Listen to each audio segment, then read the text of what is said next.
Do you love Yankee baseball? If so, this is the show for you.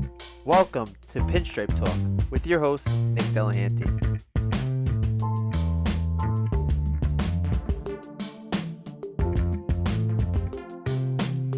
Hey everyone, welcome to the first ever episode of Pinstripe Talk.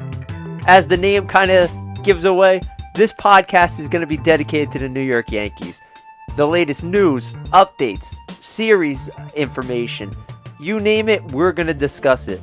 As the podcast grows and expands, my goal is to have a couple of guests come on for your entertainment, talk a little Yankee baseball, and I hope you join along with us. Should be a fun ride, and I'm excited to get it started.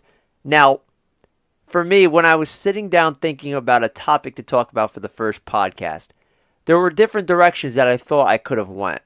You know, we just had the trade deadline, and Brian Cashman was very active in that. You have the Aaron Judge injury. You know, you could talk about the big series coming up against the Boston Red Sox. However, the topic that I chose to discuss today involves a player that really has disappointed me as both a fan and somebody who follows the game very closely. And that would be Sonny Gray. And now, before we get into anything about his last start, I want to just take you back to last year when they acquired Gray from the Oakland Athletics.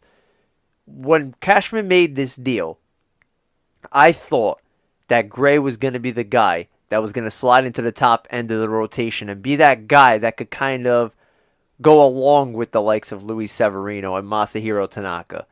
And early on, Gray didn't pitch terribly, but his stats really didn't show how he really pitched. He was 4-7 with a 3.72 ERA last year.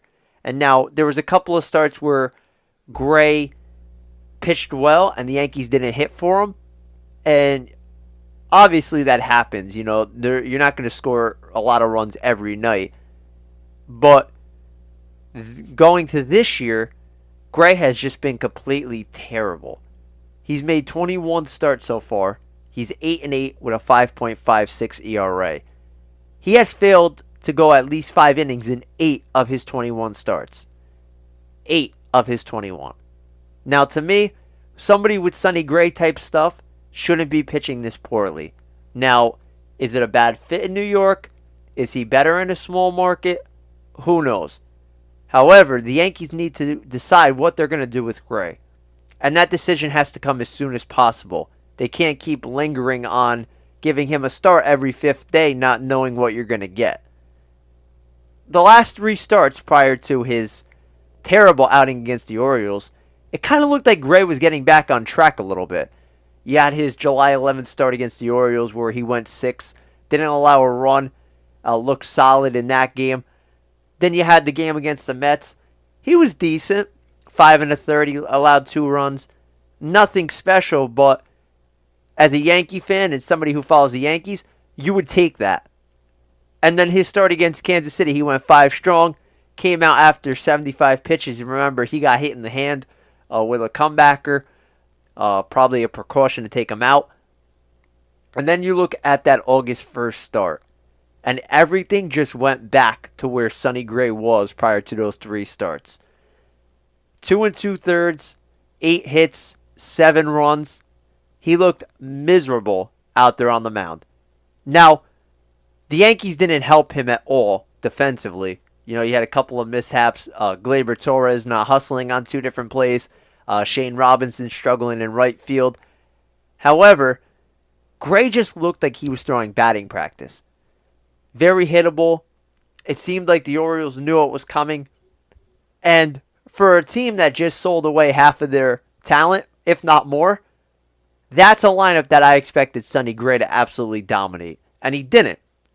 So, luckily, Lance Lynn was able to come in and save the bullpen by going 4 1/3 strong. I believe he didn't allow a run in that ball game. But the Yankees need to decide what they're going to do with Gray now. Now is the most important time for them to figure it out. Because now you're 5.5 behind the Red Sox in the division. You have a big series coming up against them this weekend. You cannot afford to have Sonny Gray going out on the mound every 5th day and basically chalking that up as a loss. or him struggling and absolutely crushing the bullpen. That's not going to fly. If the Yankees want any chance at the division, they have to remove Gray from the rotation. And that's got to come now. Now you have the pieces to do it. I can understand in the beginning, before the trade deadline, you really didn't have that extra starter you could rely on. Yes, Luis Sessa has filled in, Domingo Germán, those type of players. You could make a case for Justice Sheffield's coming up. But now they have an option in Lance Lynn. And Lynn showed the ability to get outs. And after the game, Lynn talked and said how he goes out on the mound and tries to be aggressive. And that's his main goal, getting outs, being productive. The Yankees need that every fifth day. And Gray's not giving it to him. So the next time around, Lance Lynn should be in his rotation spot. The Yankees need to give him a chance to prove that he could be the guy to help them catch the Red Sox in the division standings. Time's wasting here. It's August, the first week of August. You only have 2 months of baseball left. If you keep letting Gray go out there, how much longer is he going to be pitching like this? It's bad enough that when he was taken out of the game, he was seen kind of laughing or smirking. I don't even know what to call it. It just amazes me to the fact that you pitch so poorly and then you show up like that and have a reaction like that, which really didn't sit well with the fans if you read Twitter at all during the day. And I'm sure that people are still crucifying him on Twitter. I don't blame them one bit. But the decision has to come now. This Yankee team obviously needs a spark. They need some type of rejuvenation. Wednesday's game against the Orioles showed that.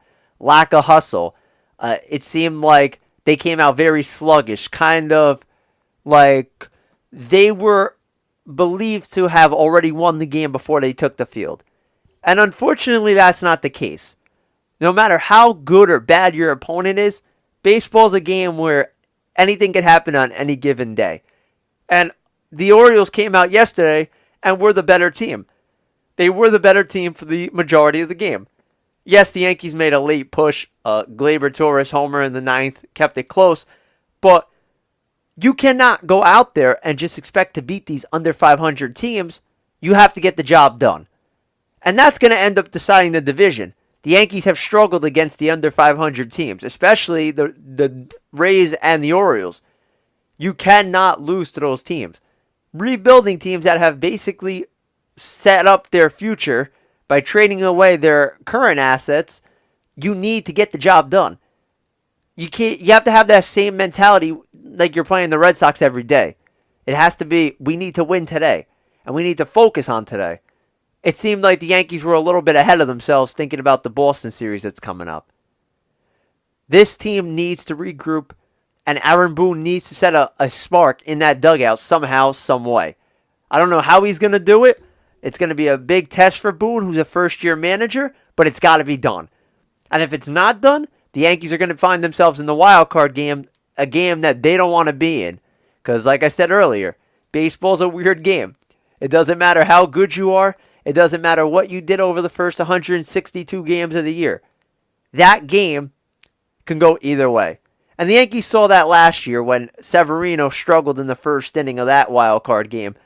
And the Yankees had to bounce back and win that one. Anything can happen. For the Yankees, they need to figure out the rotation. It's time. Severino struggling. You hope that he gets back on track. He should be okay. Tanaka's been pitching pretty well. You got to just hope that he avoids the injury bug. Same with Sabathia, 38 years old. What he's giving you is what you expect from him. You just hope that the knee holds up for the playoff stretch. You can't afford to lose him. And then you look at J.A. Happ and you say, when he gets back from this likely DL stint, you hope that he could be a contributor. Threw the ball well in his first start with the Yankees. It's that fifth spot that's going to hurt them. And Gray is not the guy who's going to get the job done. Unfortunately, they've given him plenty of chances, and it's time to figure something out. Now, I don't know if you designate him for assignment. You try to trade him during August. Hopefully he clears waivers. I don't know what the deal is with him, but I think it's time that you figure something else out and move on. It's been too long, and Gray has worn his time out, and unfortunately. It's one of those trades that neither side has won so far. If you look at the A's side, rather, you have Dustin Fowler was sent back to AAA. He was struggling in the bigs. Jorge Mateo, he's still struggling somewhere in the minor leagues, and Kaprylan still hasn't thrown a pitch for the A's. So if you look at it from that standpoint, it's kind of a loser's deal for both sides as of now. And it's just one that you have to chalk up and say, you know what, we got to move on. It's time. And Gray's been a disappointment. Everybody knows it. And maybe a change of scenery would do him well. It doesn't look like Gray is going to be a part of the Yankees' postseason plans anyway, the way he's pitching. You can't rely on him to take up a spot on the roster when you have other capable arms that are better and have the opportunity to really make an impact. Now, it's easy for me to say, take Sonny Gray out of the rotation. Put Lance Lynn in the rotation. There's a lot of things that ride on this decision for the Yankees. You know, you put Lynn in the rotation with the idea of him making a couple of starts to see if he could fill the void. Now, what do you do with Sonny Gray? Do you decide to designate him for assignment? You hope he clears waivers and you trade him. I don't know what his value would be at this point, the way he's been pitching, but you might be able to get something in return, being that he's got club control until 2020, you know. Or do you have him pitch out of the bullpen in a long relief role and hope that he figures it out? I feel like the Yankees will lean toward keeping him on the roster for now and having him work out of the bullpen. And like I stated earlier about the change of scenery, maybe not pitching every fifth day would benefit him. You know, Gray made his money early on in his career attacking the zone. He was a master at painting the corners and was really able to command the zone and get guys out by throwing the ball where he wanted. You know, he doesn't overpower hitters, but when he's on, his ability to put the ball where it needs to be really impacts the way he throws and the way he gets outs. Maybe working out of the bullpen will make him understand he needs to get that aggressiveness back.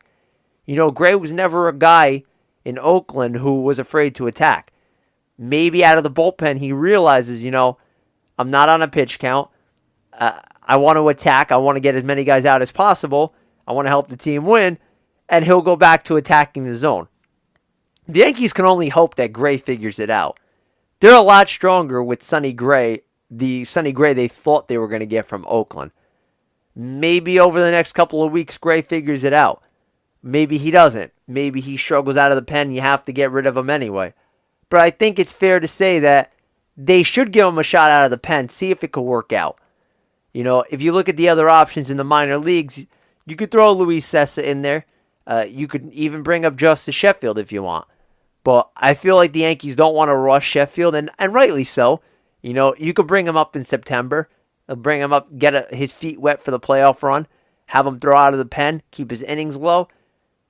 But for now, it makes sense for the Yankees to keep Gray around, especially in case of an injury. You know, let's face it, the Yankees' rotation isn't the most stable rotation in the world. You know, Severino's been struggling. Who knows what's up with him? Tanaka, you hope that the elbow tear doesn't happen, that it doesn't get worse. Sabathia, his knee, you hope that doesn't shatter on you. You know, and that's 3 of your 5 starters right there. So keeping Gray around for insurance might be beneficial to the Yankees, especially if he could figure it out in a couple of weeks in the bullpen. You know, maybe a little extra time with Larry Rothschild and watching film and figuring things out, clearing his mind a little bit would help. The Yankees can only hope that Gray can be a contributor down the stretch because it only makes them stronger. I know everybody wants to crucify him after his antics on August 1st against the Orioles. Laughing off the mound is unacceptable.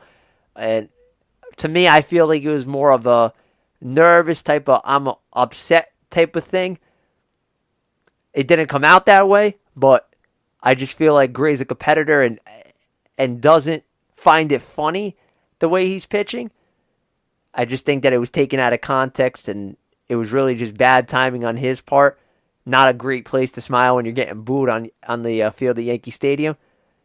But for the Yankees, you got to hope that Gray could figure it out, or that they could figure out who's going to take that fifth spot in the rotation, because every fifth day you can't go out thinking you're going to have a struggle from your rotation piece and that you're going to lose the ball game, especially the way the Red Sox are playing.